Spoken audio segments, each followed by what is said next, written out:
welcome to the first episode of my first Let's Play, Spyro the Dragon. And this is one of the first games I ever played, and so I thought it'd be good for a first episode of the first series. Let's go with the intro and get going here.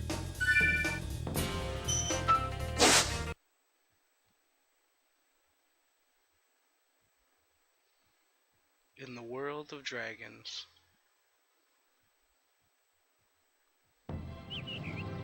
Okay, rolling. Oh, it's been peaceful here in the Five Worlds, or is it six? For a dragon's age. We now have 12,000 treasure, or is it 14,000? What about this Ganasty Gnorc character? Now, I understand he's found a magic spell to turn gems into warriors for his cause.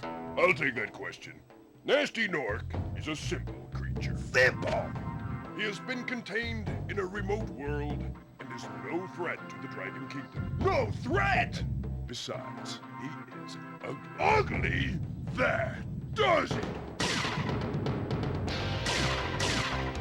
Looks like I've got some things to do.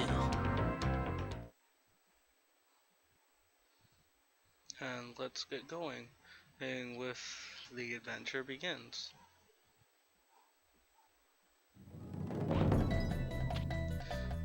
Now the controls are the normal platforming affair: X to jump, with square to charge, and circle to breathe fire. Thank you for releasing me, Spyro. Free 10 dragons in the artisan world. Then find the balloonist. He'll transport you to the next world. What about Nasty Nork? I'm going after him. Find dragons first. That's all I can tell you. Yeah, sure. Well, every dragon you come across will be frozen in crystal. Well, but they'll always leave behind their platform where you can get a checkpoint for whenever you die. But this is how you save your game. And there's no autosave in this game, unlike the installments after this one. You can also replay the cutscene with the dragon, and if you choose to.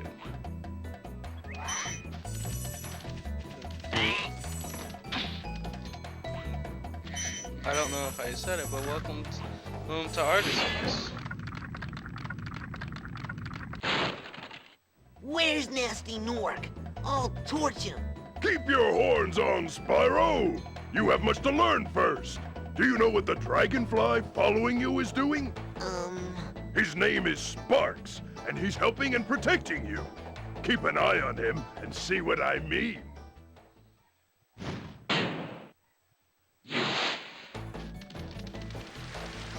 This is the artisan home. I'm sorry if it seems like I'm rushing through to get the dragons. I just want to get all the tutorial stuff out of the way. This is a gem thief. He only appears here in Artisan World. Well, simple to be. Has a good amount of gems on him. Either way.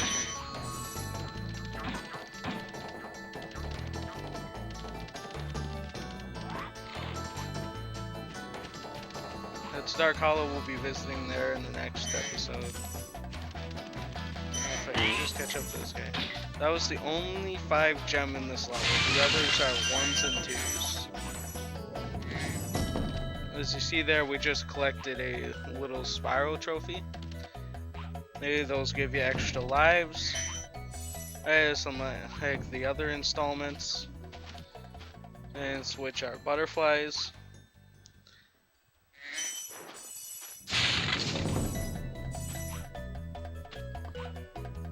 Now butterflies give you health. Sparks will change colors whenever you get hit. He goes from yellow to blue to green, and after that, when you get hit and he's gone. If you get hit again, then you lose a life. And when he's gone, you have to go around and touch every single gem. Unlike now, where as you see, Sparks is reaching over and grabbing gems for you.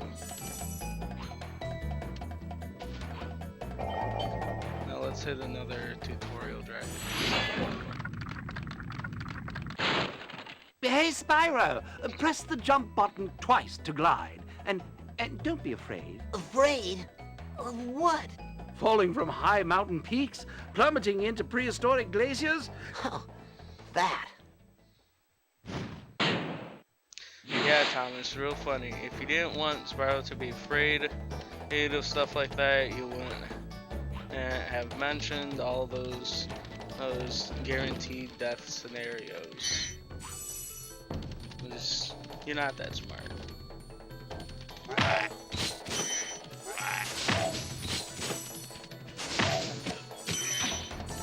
Oh, something I forgot to mention about the life trophies is that in early versions of the game, in the demos, such as the one where you can unlock by pressing a certain button combination in Crash Bandicoot 3, which I may do a playthrough of eventually, covering the demo in that also. The Spyro trophies were gold. Totally not a parody of a certain golden bear trophy in a different, really popular game that I have not played yet.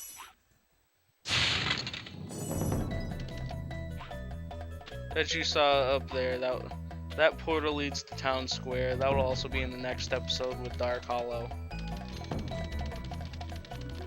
A lot of people say that's the best level in this homeworld. Well, at least a lot of people that I've heard talk about it.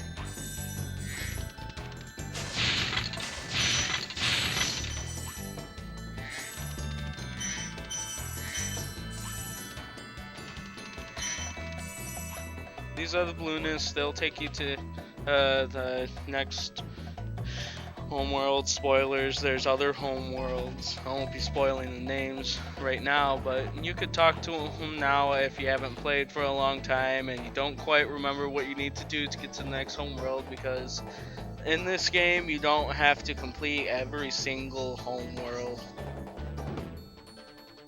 If you want to prove your worth by rescuing 10 dragons, and then you may use this balloon to fly to the next world.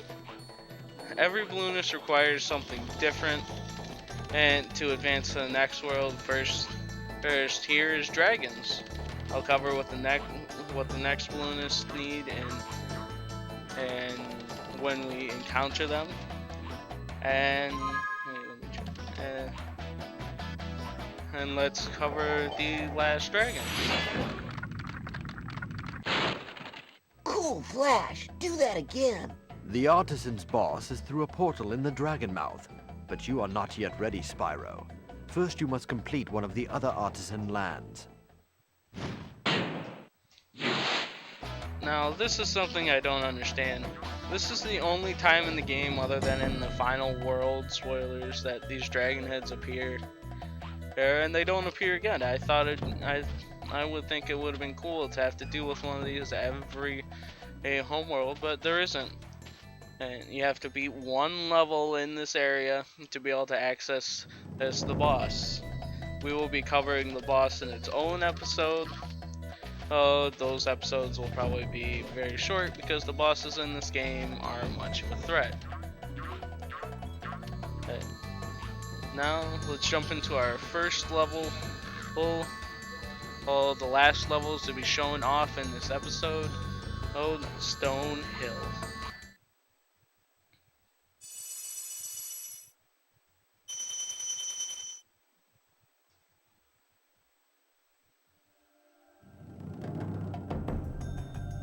Welcome to Stone Hill. I think this is the first area where this soundtrack actually shines for this game. This game just has an amazing soundtrack overall, but this is one of the better tracks of it. Made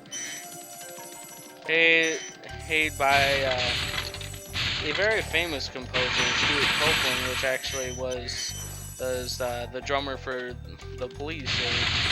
rock band group actually, and who know a drummer from a rock band group could make a soundtrack that is this ambient. Let's jump into this dragon. When you free a dragon or step on one of their platforms, you're saving your progress. That could be useful if you run into trouble. Not that you ever run into trouble, Spyro. Huh. I guess Spyro has a history of getting in trouble a lot. The more you know. Now this is something that eluded me for a long time when I was a kid. There's actually an area under the well with a dragon. That chest we'll get into a little bit later. Let's talk to this dragon. Watch the dragonflies, Spyro.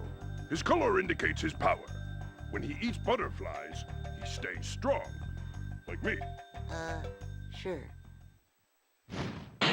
Oh, looks like we have repeat tutorials. Some of the dragons in this first area, first homeworld are repeat tutorials, but it shouldn't be too long until we don't have to worry about them anymore.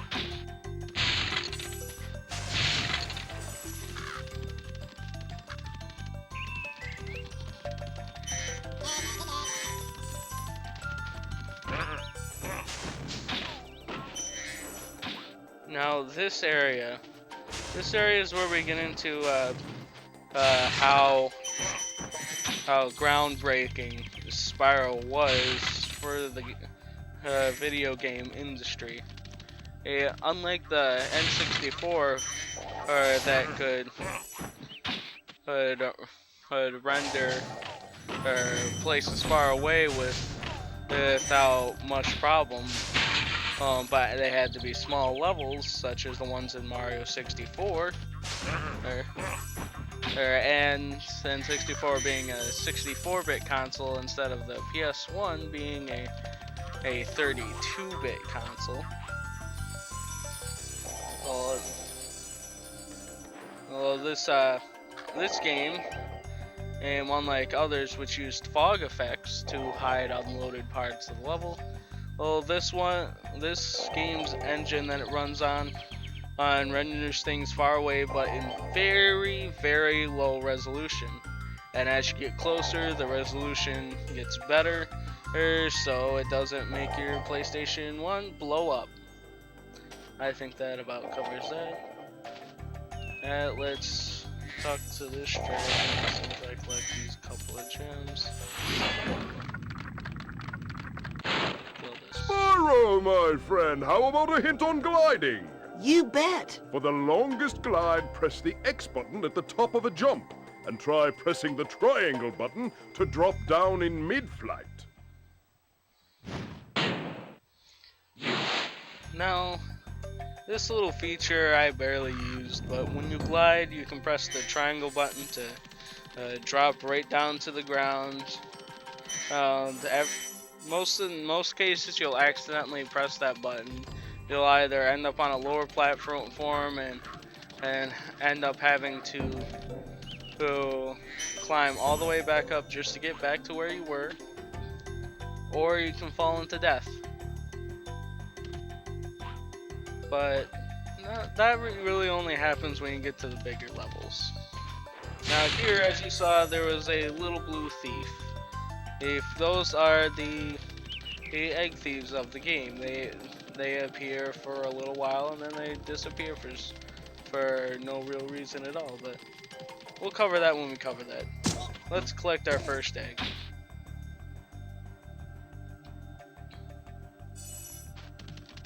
All right.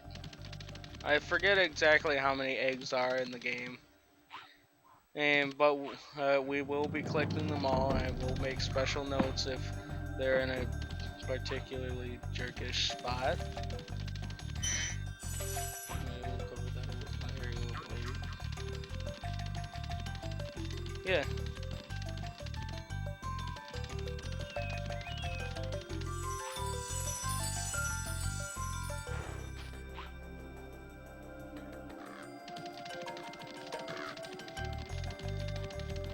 yeah, the next most groundbreaking title for the PS1 was Crash Bandicoot, so, which brought platforming in, for these for PS1 into the third dimension, and had a lot bigger areas than Super Mario 64 ever did. And even though Crash Bandicoot is more of a hallway, a based level design, and Super Mario 64 is more free roaming, you could say.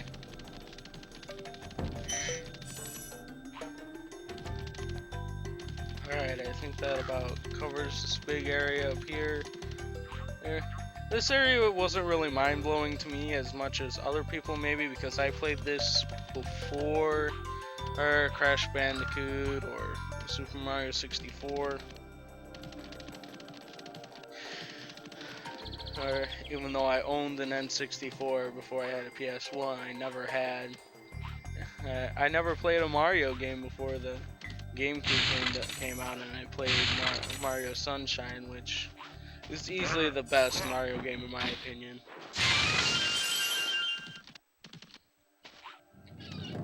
We'll cover this dragon when we actually go to leave the level. Those are the return the home portals. They look a lot different than they do in the later installments, which I prefer this design to the portal. I don't know about other people, but that's just what I think. This is something that really boggled my mind when I was younger. Why would they put an area here where no one would see it? But now I understand. So it encourages people to explore the levels a little bit more, or to find secrets. And now, no matter what game I play, I try to explore and try to get in the places that maybe could be a secret, or I could just be breaking the game. Now we got a key just there. That key goes to this chest down here.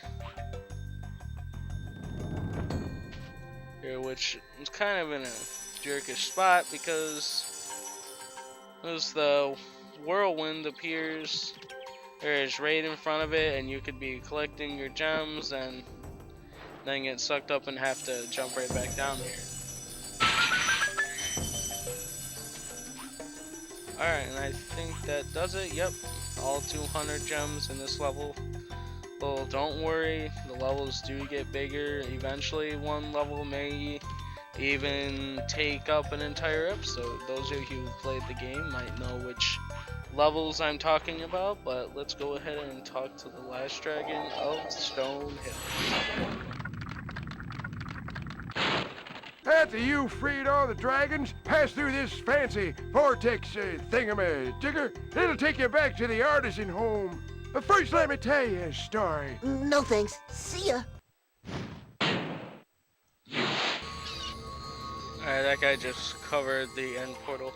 I don't really know why Spyro, or most people don't want to hear old people random on about the experiences they had, because as you really should. A lot of their stories can be really interesting. Now, one last thing to cover for this episode is actually the enemies again and what they drop. Once you clear a level or collect a gem from an enemy, they will no longer drop a gem, but they'll drop a little bead. When you collect it around your life thing, a little bead will appear, or complete a ring around Spyro's golden head there, and you'll collect another life. And enemies do have a small chance of dropping the trophy themselves, although I've only seen it happen 1 or 2 times. And since we beat a level, this dragon head should open up, and reveal the boss, Toasty. Alright, now in the next episode, we will be starting off with the level, Dark Hollow. We'll see you guys next time.